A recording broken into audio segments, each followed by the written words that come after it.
Hi everyone, I'm Kiana Simpson. I'm the program coordinator for EdAid Plus, and we are live from the Hive in the Space Pod, which is a new digital studio here at the FinTech Hive at DIFC. It's got a ton of state-of-the-art technology, which is really exciting, and we're just really excited to be here with our very first speakers for our first EdAid Plus event. We're going to have a little discussion on lifelong learning, the importance of lifelong learning, and pursuing your passions at any age and stage of life. So do you guys want to go ahead and introduce yourselves real quick first? Hi guys, my name is Caroline Birkle. I am proud COO of EdAid.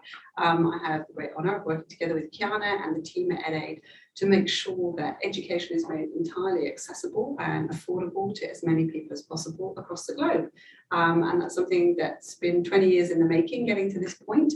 I'm really, really excited to be here and talking to you and to the team. Over to you, Chris. Hi everyone, my name is Chris Benassi and I'm grateful to be included in this event. I'm involved in the healthcare space and run strategy and M&A and integration for a healthcare company by the name of Baxter, based in Chicago, Illinois. And looking forward to the conversation today. My name is Puneesh. I have around 13 years of experience in IT. I work for a large group called Tata in India, which is very famous, and I'm working as a program manager with TCS.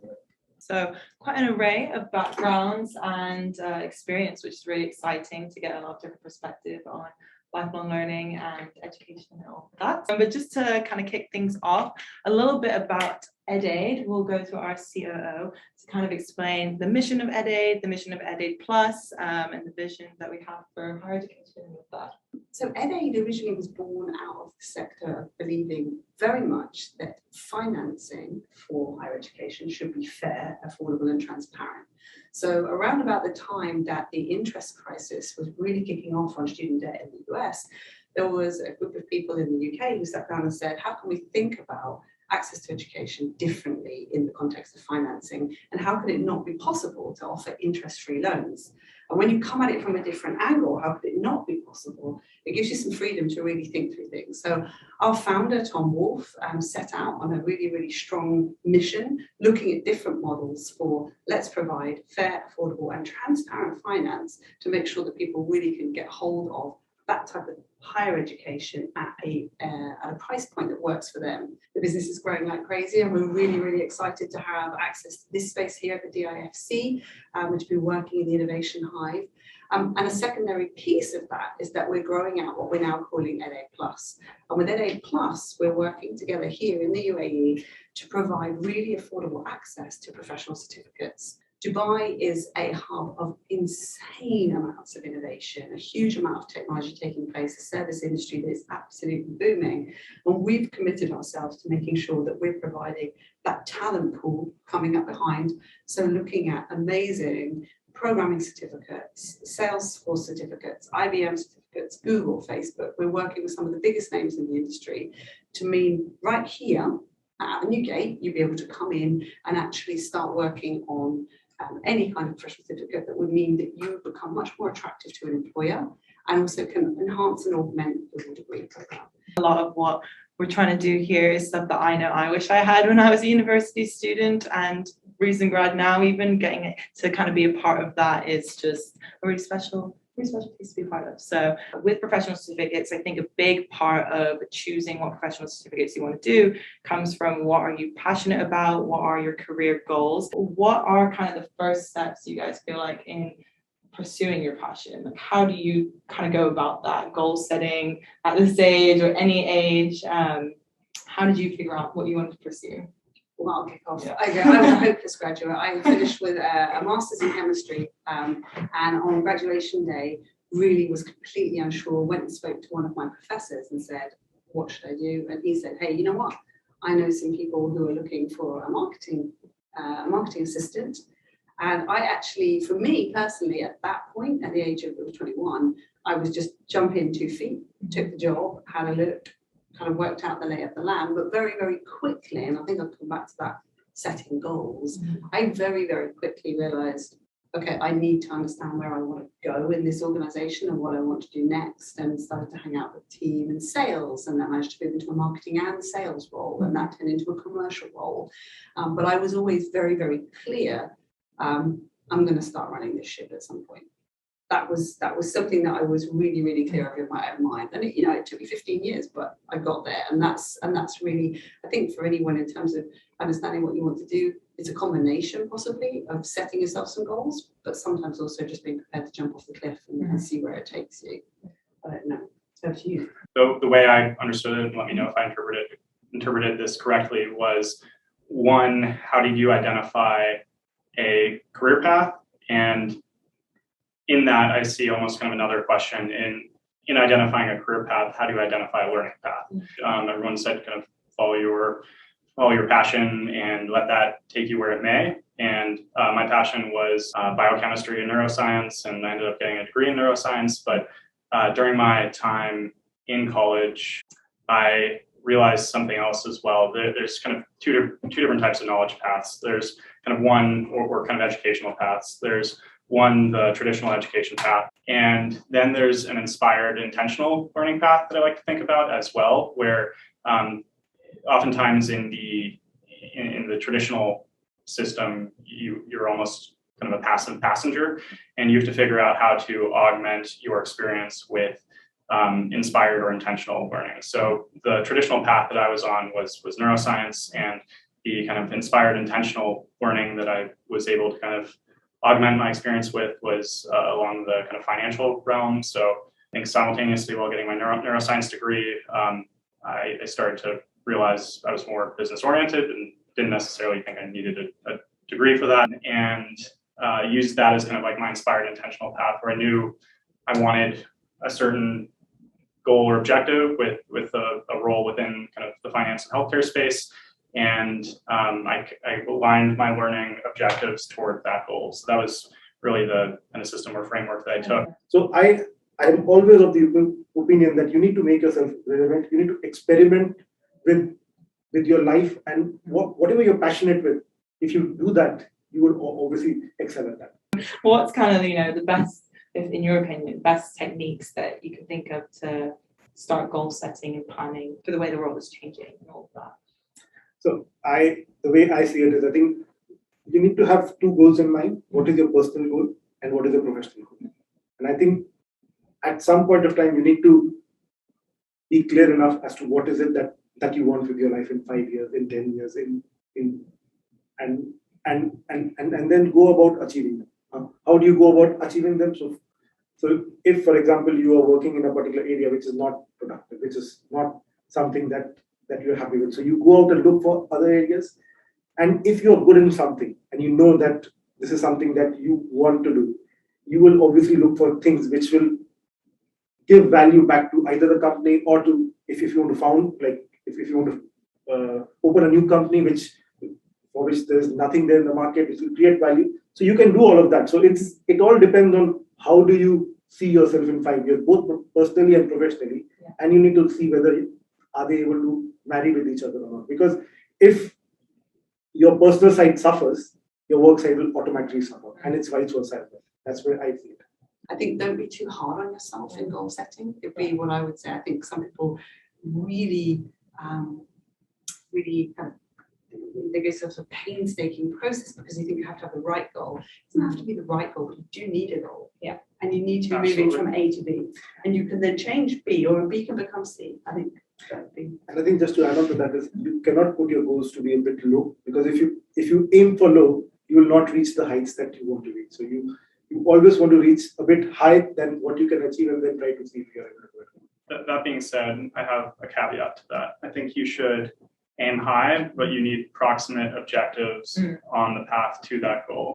Going into that lifelong learning aspect, what does it mean to you to be a lifelong learner? Well, Chris alluded to it in the context of that, a degree program has a period, a timestamp on it of the period of learning. But ultimately, for me, being a lifelong learner is as much about that continual evaluation of, I don't know enough about this, or I could know more about that, or I don't know anything about this. And having that self-motivation to continually say, I'm still curious. I'm still inquisitive. What could I know more about? Yeah. For me, lifelong learning is about, really understanding and recognizing as landscapes change around you and saying, where are there areas that I need to fill my gap and I need to kind of pick up bits and pieces. And I think the most important point for me for continuous learning is to be curious and to be humble, to know that you don't know everything that is there. Yeah. That you're not the smartest person in the room. There you have someone next to you who you can learn a lot with.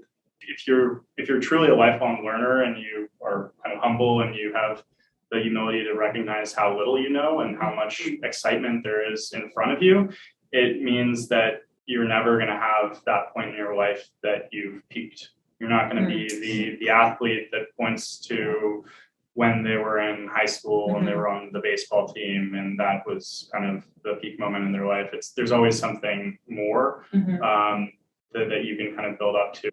And so with a master's, like when did all of you guys are at different stages in your career and in life? What kind of inspired you to go for a master's at this point in your life? When I finished my university, I knew that I wanted to be in the computer industry. That's why I joined IT. While I was there as part of IT, I quickly realized that I am good at management. At that point of time, I realized that if I want to be good in management, I may need to do a master's degree in business administration. Now, at that point of time, my family conditions were not that good enough to be able to get into that, and I was not able to leave my job and basically get into and do a formal degree. So if EdAid Plus was there at that point of time, it would have really helped me, but it was not. So I had to learn on the job. So after 13 years, I got the opportunity. My personal thing went away. I had the time, I had the thought to go out and do it, and I just applied and I got through. So that's my story. So I was looking for a few different things in joining the program at Cambridge. The first was a diversity of perspectives. That's something that I really wanted to kind of infuse into my life at this point. Coming from the US and really kind of had most of my life experiences in the US, I thought that was something that would allow me to grow as a person. Second, hopping on Puneesh's point, I thought it would be a good way to improve my management skills. When I first started off as a manager, I was kind of a jerk. And so there's been quite a bit of an evolution in my social EQ. And that was something I've recognized for a long time and I've continued to try to improve. The third is probably the legitimacy that the Cambridge degree provides. As I mentioned, I studied neuroscience in undergrad and didn't have a true business background. So a lot of times I had to let my own kind of real life performance be an equalizer. But prior to that, people might not think that I actually know how to walk the walk. So it's a bit for legitimacy purposes as well. The most powerful in terms of deciding to come back into the university environment for me was the diversity of the cohort, but from the perspective of the industry. I had this incredible network, but everybody knew everybody. Right. And actually the global community is absolutely tiny. And I really wanted to understand how can I meet people in healthcare and in IT. And that was something that's been really, really exciting for me, just to kind of broaden my horizons and take that on. And to learn even more about how little I actually know about anything. We're kind of coming to the end of all of this. What kind of advice would you give yourself at the beginning of your professional journey looking back now? Ooh, that's a good question. Throwing that one in there. So I think, again, this is my personal opinion. And, I think when I started, I thought that's it. I've done with learning. And I think that's one of the things that I've learned is you can never stop learning. You have to continuously learn. And another thing is you need to foster a condition wherever you're working so that everybody learns around you. So I think these are the two things that I'll tell myself when I go back is you're an idiot if you think that you know everything. And whenever you get a chance, have a fostering learning environment. From my side, I would say if I could tell myself one thing, my 21-year-old self, one thing, it would be it's okay to have balance. And it's important to have balance. And you learn as much from your private life as you do from your professional life. We pay a lot of lip service in 2021 to work-life balance. but actually living that. Yeah.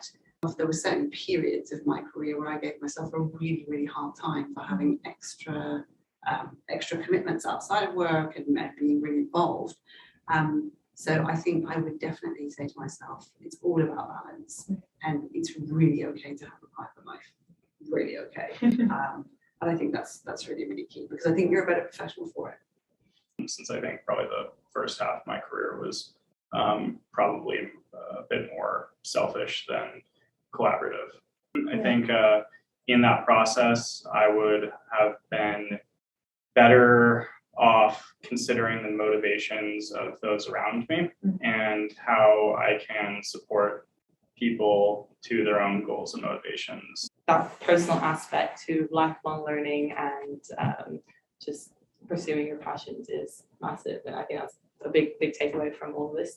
Each of you have very different experiences, but here you all are in the space pod at the DIFC FinTech Hive. So at the end of the day, it's just about being on your path, which is awesome. So thank you guys very much for being here today and joining me in space. It was very exciting, and I feel like I learned a lot, and hopefully our listeners or viewers can learn a lot from all this as well. So Thanks for having us. Thank you.